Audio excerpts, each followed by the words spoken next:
Okay, Gary, I'm 4 minutes into your video, and I'll take a crack at this. Now, of course, anybody that tries to defend life in any way, you're going to accuse of an antinist or phantasmagorical kind of unicorn painting person, and I'm not going to go out of my way to avoid that. For example, I'll put flowers in my list of things in the pile of life because you said it's just a pile of shit and bullshit on that.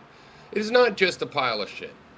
You know, when a kid is has cancer and is in a hospital, that's pretty shitty. When he's cured and goes on to live a normal life and doesn't have to worry about it anymore, that's pretty fucking good. It's not all a pile of shit. Things are mixed in. And it matters how things are mixed, right? Like, you might have some shit in your life, but if it's in the yard because you have a dog, that's different than if it's in your ice cream. Okay? And you're more mixed up with it. You know what I'm saying? So, anyway, that's beside the case. You said life was all a pile of shit. I'm going to, at the top of my head, try to think of some things. I thought of two. A kid getting cured of cancer, pretty good. A flower. Those are both good. Oh, but it's not enough to live for. Well, it's not the only good thing. There's paper and pen and pencils and pens for that matter. You know, there's all communication technology. Okay, that's pretty good. There's health medicine. You know, there's health science, medicine. Right. That's a good thing. There is friendship. That can is definitely sometimes a good thing. Many examples of friendships. So they're good friendships. Um, there's, oh, I guess that's it. Yeah, the rest of life is just a pile of shit. Yeah, yeah, no. Yeah, I've run out of things. Is that it? That's all that's good about life? Really? Just just those couple things, just a flower and a kid getting cured of cancer. Oh, well, there's transportation technology, there's grocery stores and farmers markets. That's pretty cool. You can just go somewhere and get the food that you need to survive, and it can be tasty and pretty and lovely and everything. Um, there are cute animals. I think those are pretty good. Those aren't a pile of shit. There are uh, there are. I shouldn't have done this off the top of my head. um, there is art. That could be a good thing. It's not just shit. There is. Uh,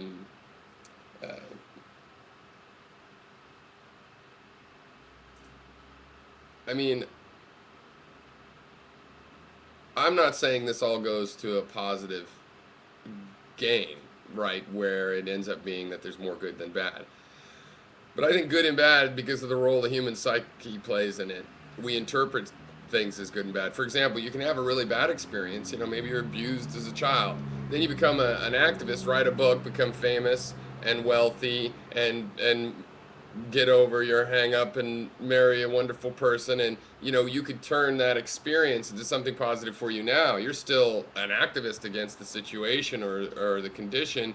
It was still a bad situation for you at the time, the relativity of time, but you can make it so that now it's you've turned everything into a positive. And people that fetishize what they hate, they do the opposite a lot too, where they take a good experience that maybe goes a little wrong at the end, and they make the whole experience bad. And see, we, my belief in willpower, we have the choice of how we do that. There's no rule that says you have to take a good experience and see it as bad if it ends badly. Okay, just because you're going to take a bad experience that ends well as good overall. You can recast your bad experiences. Doesn't mean you have to recast your good experiences. And this is how we get ahead of the game.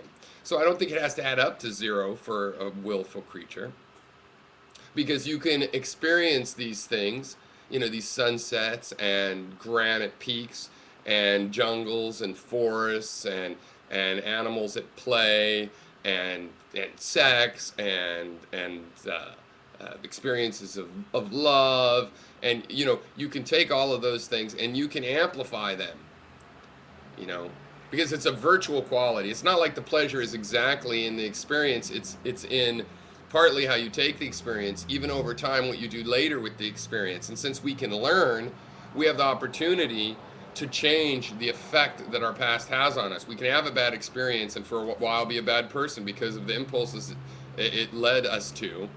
And then we can overcome that impulse as well. You know, because we can learn, we can turn bad things that lead to bad things, we can make them better and better. Even if, I would say, even if they're still bad, by having made them better, there's an objective benefit to the world taken as a sum of us and all the other things you would sum up. You know, so in the world of mankind, you know, taking all the people's experiences, if everybody lessened their negative experience, we'd be going in the right direction, and eventually you could get your head above water and start creating the positive experiences. And I have no trouble with this, especially considering that the violent, suicidally violent human social animal is going to take itself out eventually. It might be hundreds of thousands of years. So, I mean, I'm into political activism because I don't really want to wait hundreds of thousands of years. I don't want to have society collapse and try again. I think we could maybe get it this time, right? But eventually, you know, a suicidal animal is going to kill itself off, right? I mean, I think that that's the case. So, eventually, the potential of humans will be realized, at least through the slow process of eliminating the ones that couldn't survive. And I think the compassionate, you know, and wants to be enlightened human being will just wait around dormant like single-celled creatures, waiting for its chance to jump into the landscape, and that chance will eventually come. And if that happens, there's really no problem at all. Yes, there'll be some misery. There's going to be some shit in life. Maybe it's so you can have a dog. Maybe it's so that you can try to love. You know, you're going to have some heartbreak because you're trying to love in the first place. But there doesn't have to be the misery of, you know, if a child has cancer, it doesn't have to be because some company made $100 million and dumped chemicals in his water supply. It doesn't have to be for avoidable reasons, just by definition. We need to start avoiding these avoidable reasons. You know, we don't have to have oil dump into our Gulf. Those people are making shitloads of money. They could easily install the extra safety measures ahead of time. Have a tiny little spill, or even not a spill at all with automatic cutoffs. I think this stuff could be developed with some of the hundreds of millions of dollars they make off of those platforms in the first place. These are avoidable things. You know, and they lead to a huge toll of misery. When you look at the world and seeing how miserable it is, so much of that, the misery of man and other animals, is because of men, intentional acts of men. And it's like some of these intentional acts have been done really by leaders and rulers of society. They were done on behalf of the other people, in the sense that the other people are just, well, I'm just going along, tell me what to do. Now, as we get democracies and we have to face what they're doing on our behalf, it's actually us doing them. So it's really just like, don't do that anymore. You know, stop doing it. And in that sense, it's really simple. And if you did that, you subtract so much misery from the world, it's hard to even consider the misery left over, like children being taunted and stuff, as, you know, which leads to emotional things in our society, as a really big problem. I mean, those kinds of things, subtracting all the rest, I have a feeling that would just naturally get better. And if it didn't, it would kind of be like, oh, well, you know, better than slavery and war. I mean, that's the basic thing. If you think that it's at all possible for an animal like humans, maybe the next evolutionary step, or after all the murderous ones have killed themselves out of the evolutionary tree, or whatever hypothetical situation, do you believe in any hypothetical situation with the man-like creature on this earth that we could eliminate war, right? Not conflict, but war, that kind of conflict where killing and murder is suddenly legal again. And, you know, would it ever be possible? If so, then I think it's clear that, you know, life on Earth could be a paradise compared to now. People living then probably wouldn't think it was a paradise, but, I mean, just getting rid of war and you get rid of, is getting rid of just so much disaster.